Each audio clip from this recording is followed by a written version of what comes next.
Shalom, bien-aimés de Dieu, bien-aimés du Seigneur Jésus-Christ.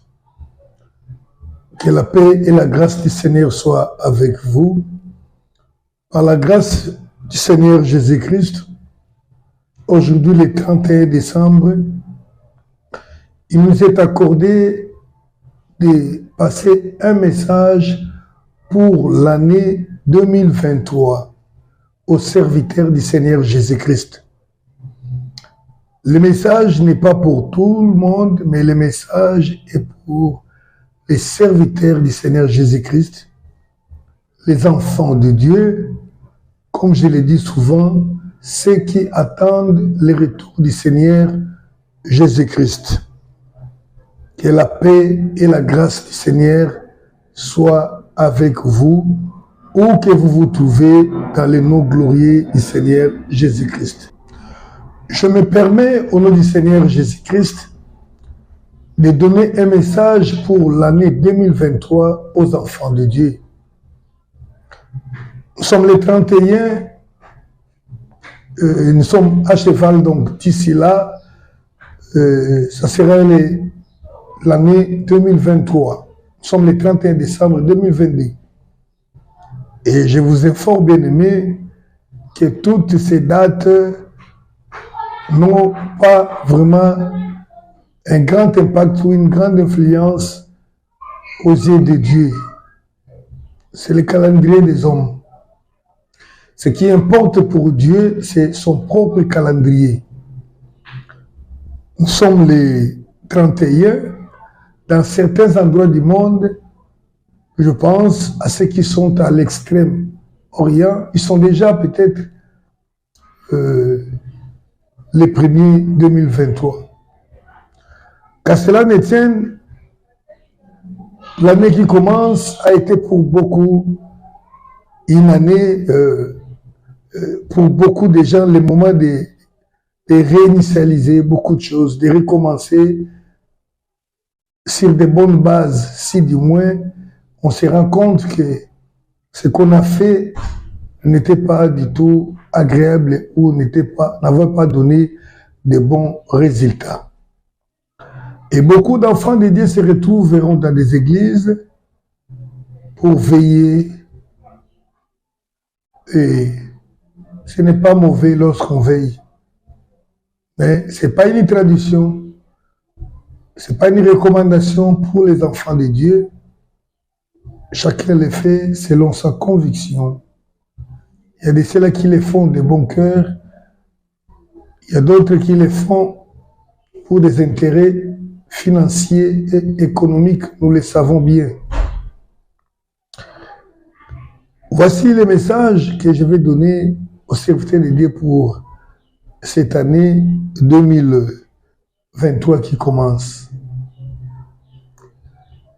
Beaucoup d'enfants de Dieu aujourd'hui, surtout ceux qui ont l'habitude de passer les veillées qu'ils appellent des traversées, ils seront devant le Seigneur après lui avoir remercié, ça ne manque pas, pour la santé, pour la vie, et il faut commencer à donner des requêtes à Dieu.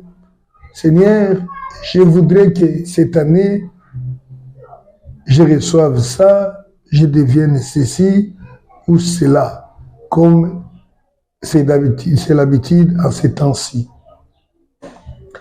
Oui, c'est pas mauvais, mais il faut qu'un enfant de Dieu, un véritable serviteur de Dieu, ait une attitude responsable. À part ceux qui vont demander, il y a certaines personnes qui vont demander à Dieu, il y a certaines personnes, les serviteurs de Dieu, les pasteurs, qui peut-être poussés par l'audace pour essayer d'apaiser, pour motiver les gens, car c'est le temps des motivateurs, il faut commencer à déclarer des bénédictions pour l'année qui commence. Ils vont titrer les années, cette année, ça sera l'année de ceci ou cela, et parfois, sans avoir reçu de la part de l'Éternel un quelconque ordre ou une quelconque recommandation. Nous n'allons pas nous entraîner dans de telles histoires pour parler, pour prophétiser des choses que le Seigneur ne nous a pas dit. Mais nous savons une chose qui est certaine, c'est que Jésus revient bientôt. Et nous ne savons pas si l'année qui commence va finir sans que le Seigneur ne revienne. Nous ne savons pas. C'est pourquoi nous nous préparons toujours en conséquence. Et tout le temps que nous sommes en train de passer sur la terre, ça, c'est pour servir le Seigneur en attendant son retour. Mais avant d'entrer dans le vif du sujet, je vais lire un passage juste pour nous interpeller, pour vous interpeller. Je lis le livre de Luc, chapitre 17, verset 7 jusqu'à 10. Je lis au nom du Seigneur Jésus-Christ. Qui de vous, ayant un serviteur qui laboure ou paie les troupeaux, lui dira quand il revient des champs, approche vite et mets-toi à table. Ne lui dira-t-il pas au contraire, prépare-moi à souper, sers-toi et sers-moi jusqu'à ce que j'ai mangé et bu. Après cela, toi, tu mangeras et tu boiras. Doit-il de la reconnaissance à ses serviteurs parce qu'il a fait ce qui lui a été ordonné? Vous de même, quand vous avez fait tout ce qui vous a été ordonné, dites, nous sommes des serviteurs inutiles, nous avons fait ce que nous devions faire. Ça, c'est l'attitude d'un serviteur conscient. Le Seigneur a donné cet enseignement pour nous interpeller afin que nous ne soyons pas comme des enfants qui, à chaque moment, attendent du Seigneur des récompenses terrestres, qui attendent du Seigneur des applaudissements, des encouragements, des félicitations. Et c'est la raison pour laquelle, en ces temps, beaucoup estiment qu'ils doivent demander, commander au Seigneur ce qu'ils veulent pour que le Seigneur les accorde pour cette année qui commence. Ce n'est pas ça, bien-aimés.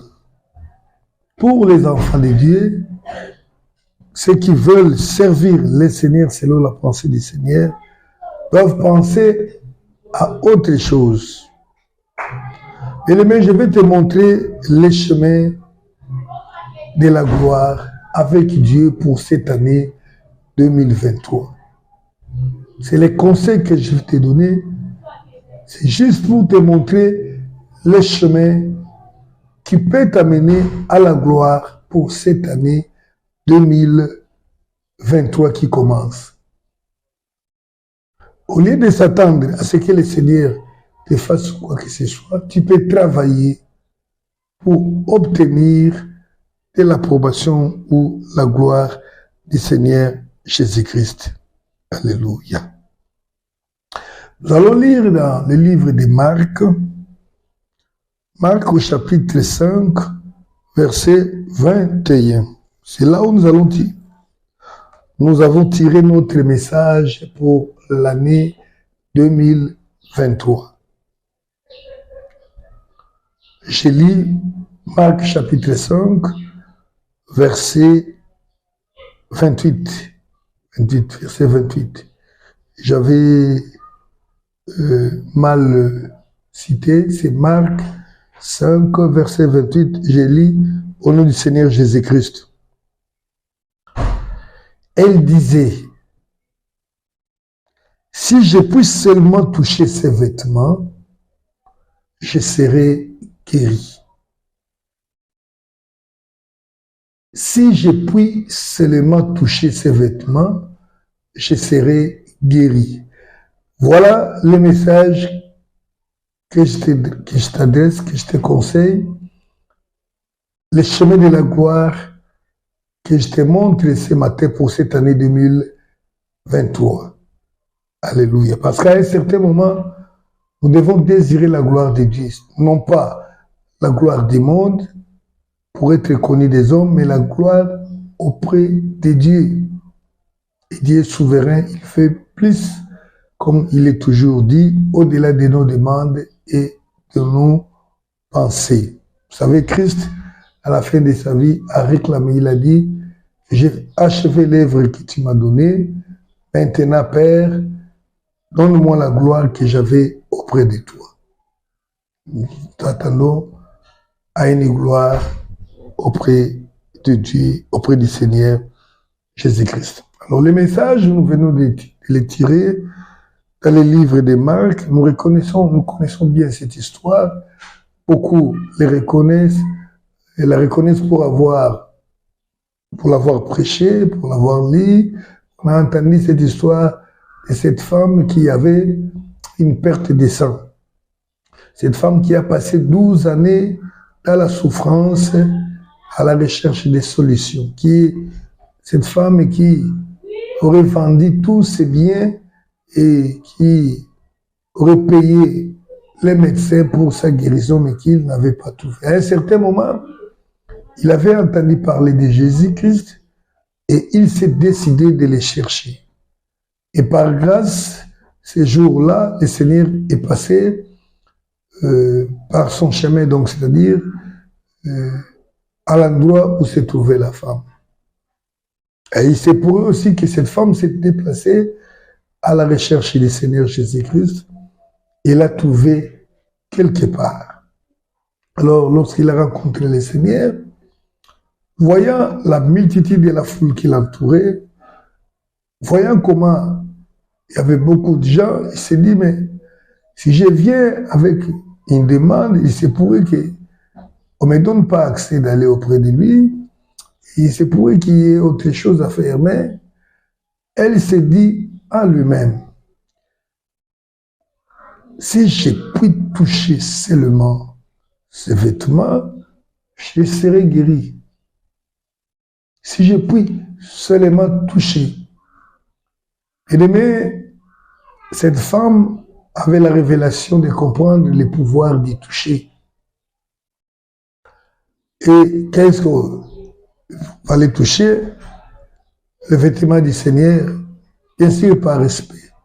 Ce ne sont pas les vêtements du Seigneur qui guérit, qui donne l'onction, mais c'est ce Seigneur-là. Et les vêtements étaient touchés, comme ça touchait le corps du Seigneur, les vêtements aussi étaient quelque part contaminés par la puissance, par la miséricorde de Dieu. Ainsi, cette femme s'est dit, si du moins je peux toucher son habit. Donc, je disais que cette femme était une femme révélée qui a compris la révélation d'y toucher. Mais laisse-moi vous dire une chose.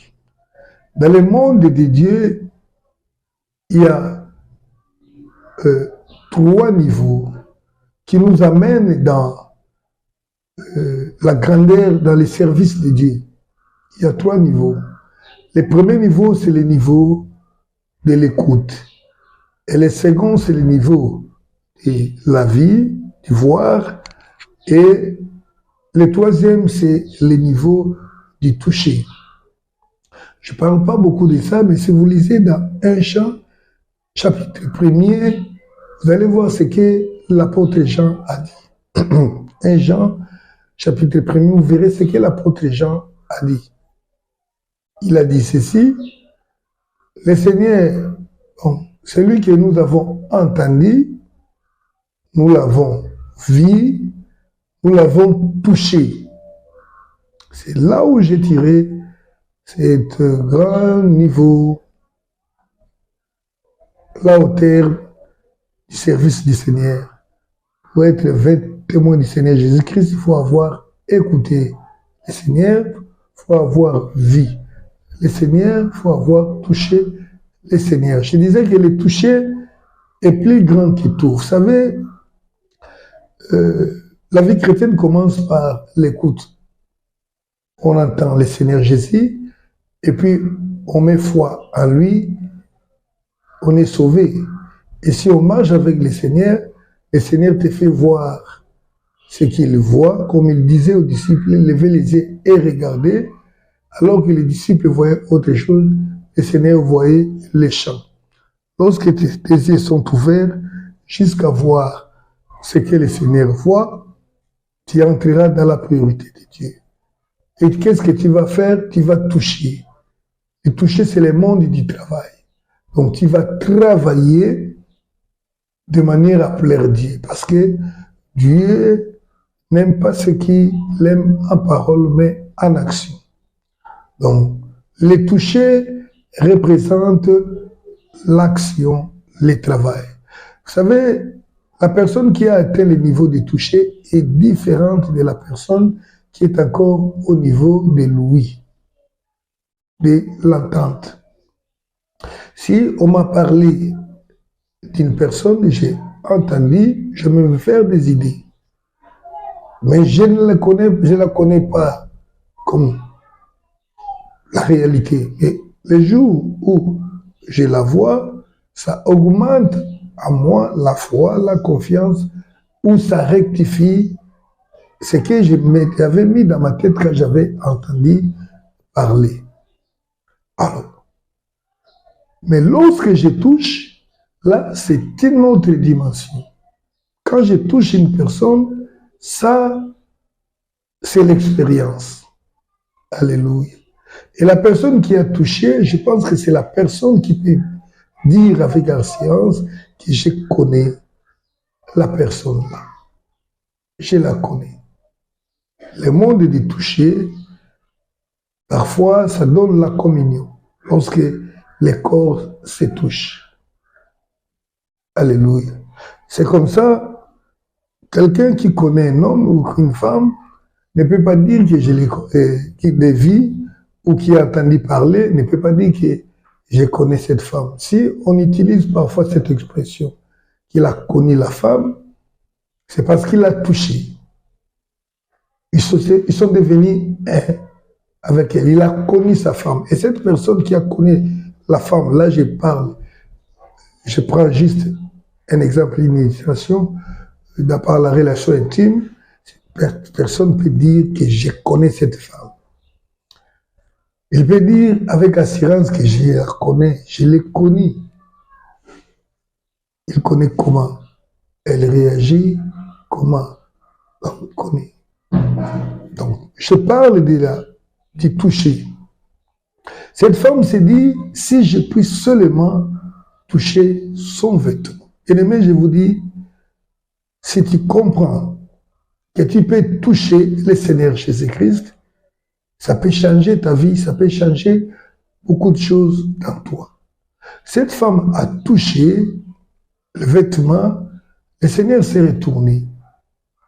Elle a eu la réponse, la solution à ces problèmes. Ainsi, je te conseille, au lieu de rester à la maison pour dire, Seigneur, moi je veux ça, donne-moi ça, Seigneur, fais ça cette année, oublie tes problèmes, oublie-toi, focalise-toi sur le Seigneur, cherche à toucher le Seigneur. Alléluia. Cherche à toucher le Seigneur comme cette dame l'a touché.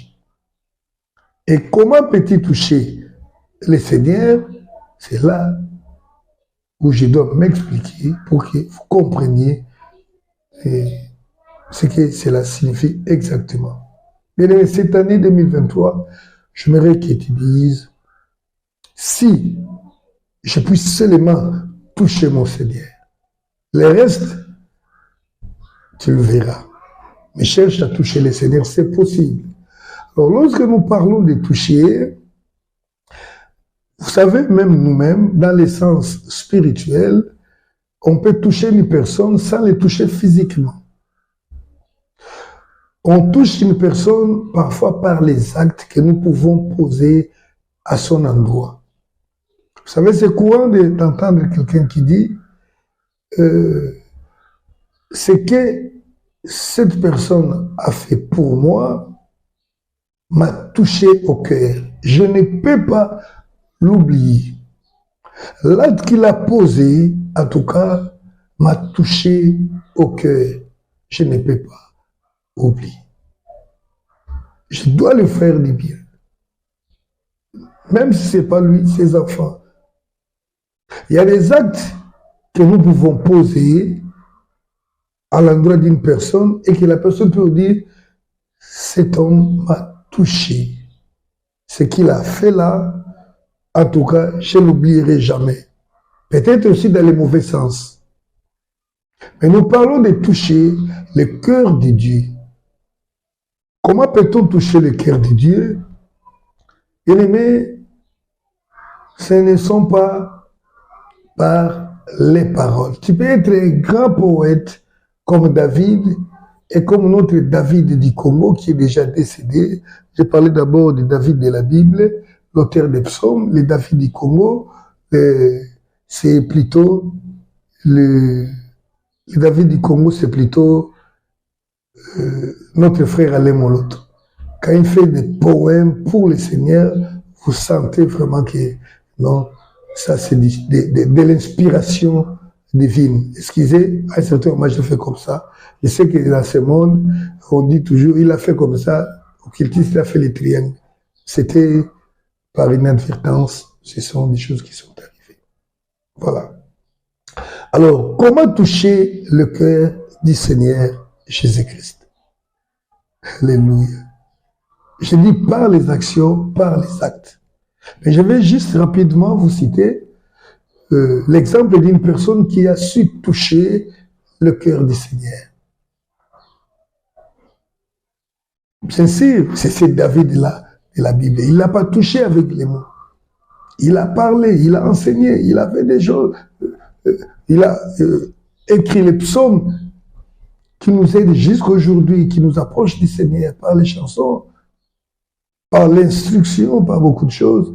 Mais il a touché le cœur de Dieu par une autre affaire.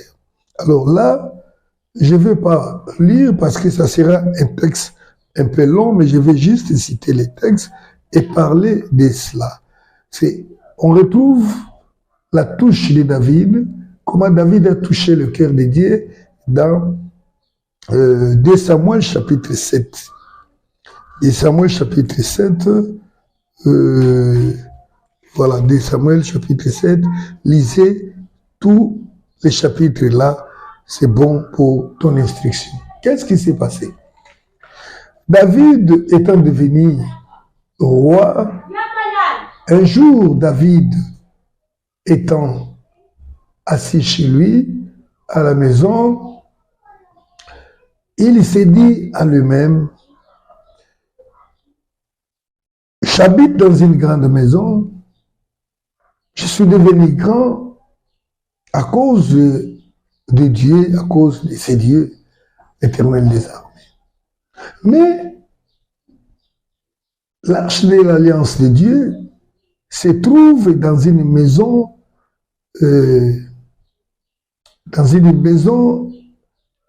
en tente, une maison faite avec les capots.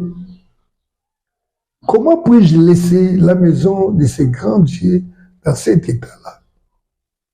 David, à un certain moment, il pouvait dire que, bon, avoir comme ça le palais royal grand, la maison de Dieu petit, il a appelé le prophète Nathan pour lui faire part de sa préoccupation, de son désir. Je souligne une chose, c'était poussé par l'amour de son Dieu, par la reconnaissance envers son Dieu. Alléluia. Alors, il a appelé le prophète Nathan pour lui dire, voilà, moi je vais bâtir une maison pour l'Éternel, mon Dieu, l'Éternel notre Dieu. David, Nathan plutôt regarde et lui dit, bon, c'est pas mauvais, tu peux le faire. Il lui donna le feu vert. Il rentra. Cette nuit-là, le Seigneur reprocha à David et à Nathan, il leur dit, depuis que moi, je voyageais avec vous durant tous les séjours dans le désert, est-ce que vous m'avez entendu se plaindre d'avoir habité dans une tente qui est dans un grand palais? Et il a dit d'ailleurs, je n'habite pas dans des maisons faites de mains d'hommes. Alléluia. C'était, par les temps, c'était quand même une reproche. Mais après, le Seigneur leur accorda de bâtir quand même la maison parce qu'il voyait le cœur de David, ce n'était pas pour s'enorgueillir, ce n'était pas pour chercher de l'argent, mais c'était pour l'amour de son Dieu. Il dit, mais le Seigneur dit, bon, c'est pas toi qui vas le faire, ce sera ton fils qui les bâtira. Mais je vous dis encore une chose, je voudrais encore souligner, la Bible nous dit que la maison de Dieu qui avait été bâtie par Salomon, les plans de la maison venaient de Dieu, c'est par David que Dieu a donné ces plans-là. Donc Salomon n'a fait qu'exécuter. De la même façon que les tabernacles étaient les plans que Dieu avait donnés à Moïse. Même le temple là, c'est Dieu lui-même qui a donné les plans. Mais plutôt David a amassé l'argent, il a réuni tout le matériel et Salomon n'était qu'un exécutant. David a construit. Et c'est à cause de cela que le Seigneur dit à David, jamais tu manqueras de successeurs sur ton trône. Le Seigneur dira à David. Le Seigneur fut très touché par l'acte que David avait posé à son égard. Et cela toucha le cœur de Dieu.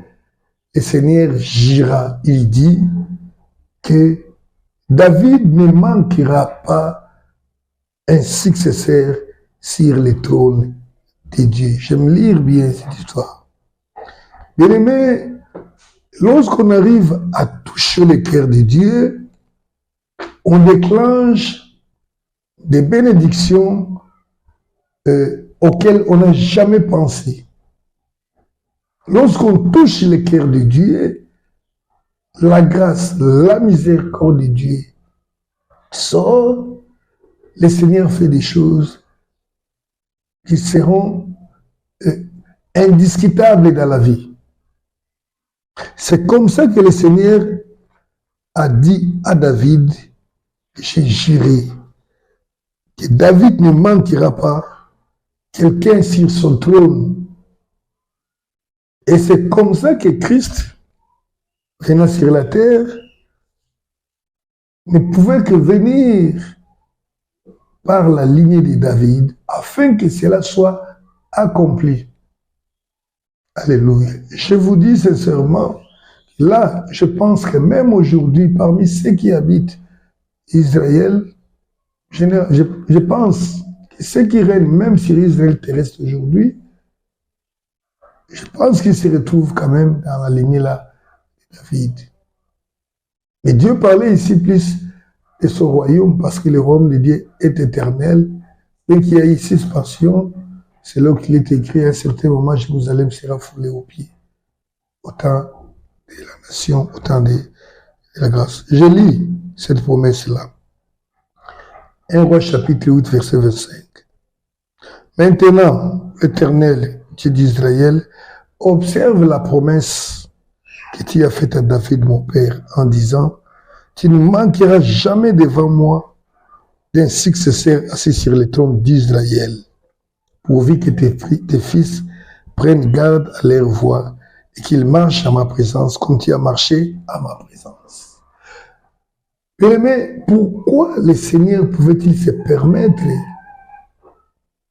de faire une telle promesse? C'était juré par lui-même.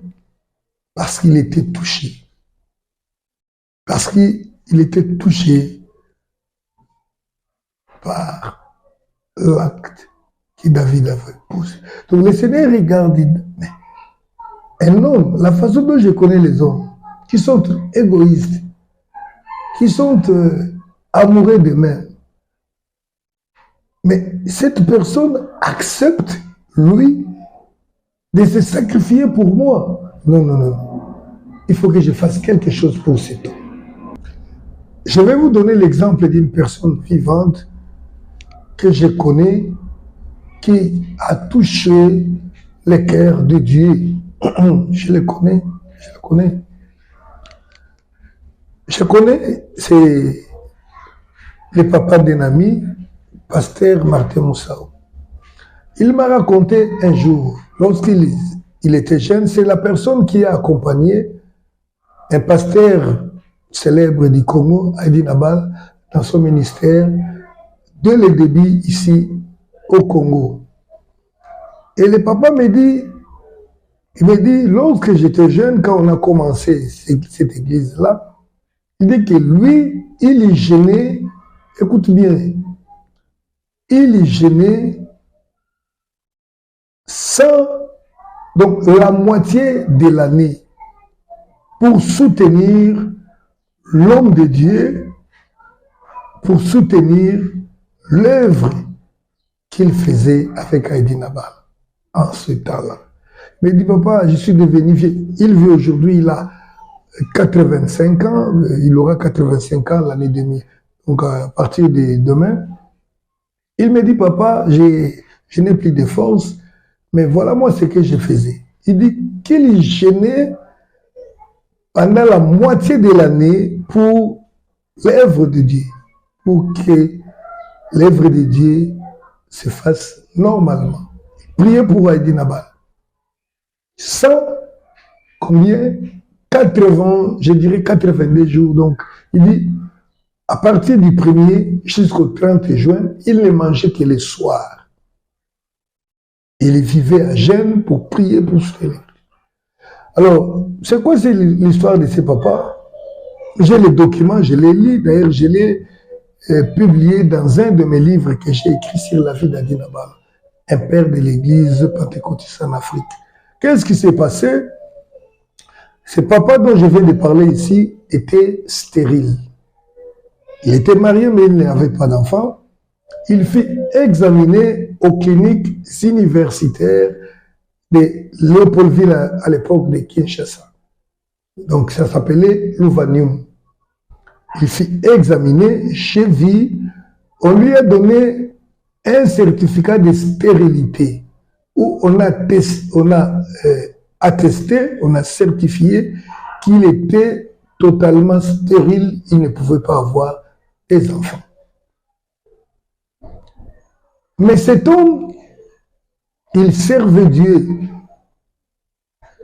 Et il n'avait pas gêné pour avoir les enfants, il n'avait pas gêné pendant ces jours pour que le Seigneur lui donne quelque chose, mais il s'était oublié, il avait oublié son problème, parce que lorsqu'ils se sont rencontrés avec l'homme de Dieu, il lui avait dit, servons le Seigneur, je sais que le Seigneur te bénira.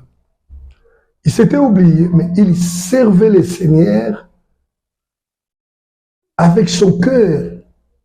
C'est pas que le Seigneur lui a demandé, mon fils Martin Moussao, toi tu vas gêner pendant 6 mois. Non, il a dit, mais non, l'œuvre que nous faisons demande un soutien en prière et en chaîne. Alors moi, je me donne. Et vous savez ce qui s'est passé dans sa vie? Ça n'avait pas tardé, hein? Le Seigneur lui a donné des enfants. Il a fait 2 enfants qui sont mes amis, mes frères, 2 garçons. Le Seigneur l'a donné après. Bon, je ne cite que ça, parce qu'il y a beaucoup de choses que le Seigneur lui a données. Et dans les ciels, je ne sais pas. Voilà comment on peut toucher les cœurs de Dieu. Bien aimé, je te dis des choses. Arrête de tourmenter, de déranger le Seigneur pour rien. Oui, tu as le droit de demander ta nourriture, tout ça. D'ailleurs, le Seigneur les donne à ses enfants, comme la Bible dit, lorsqu'ils sont encore en sommeil. Mais je te dis, ose toucher les cœurs de Dieu. C'est pas moi qui te dirai, voilà de cette façon que tu peux toucher les cœurs de Dieu. Par les actes. Et le Seigneur est juste, il dira, mais c'est pas possible. Comment cet homme peut accepter ça? Comment cet homme peut faire ça? David a osé. Le Seigneur regarde, mais c'est pas possible. Il connaît les hommes, il connaît notre égoïsme, il connaît comment nous ne sommes pas prêts à donner, à sacrifier nos vies, nos corps. Il y connaît. Mais lorsqu'une personne se détache des autres, il fait quelque chose d'extra humain que l'homme naturel ne peut pas accepter. Le Seigneur regarde, il dit, non, il faut que je fasse quelque chose pour cet enfant. Et je ne sais pas ce que le Seigneur fera pour toi. Voilà le message que le Seigneur t'adresse pour cette année 2023. L'œuvre de Dieu est là. Elle est grande. Elle demande beaucoup. Le Seigneur regarde. Je reviens bientôt, mais il faut ceci, cela. Mais les gens sont là. Chacun fait ce qu'il veut pour se plaire, mais il attend de Dieu que Dieu lui donne. Au début, nous avons commencé avec un verset. Le Seigneur dit, le serviteur qui revient du champ, et il pense que son maître va lui donner la table pour qu'il mange. Non, il y a encore du travail. Nous sommes sur terre. Nous devons travailler pour le tout du Seigneur. Mais essayez de toucher le cœur du Seigneur Jésus-Christ et puis revenez me donner la réponse. Jésus-Christ est vivant. Alléluia. Et tu verras. Touche. L'apôtre Jean a dit, c'est lui que nous avons entendu, nous aussi l'on vit et nos mains l'ont touché. C'est possible aujourd'hui que tu puisses toucher encore ce Seigneur-là. Voilà. Ce qui était dès le commencement, c'est ce que nous avons entendu. C'est ce que nous avons vu de nos yeux. C'est ce que nous avons contemplé et que nos mains ont touché concernant la parole de vie. 1 Jean 1. Touche le Seigneur et tu seras béni. Je vous souhaite à tous et à toutes bon toucher.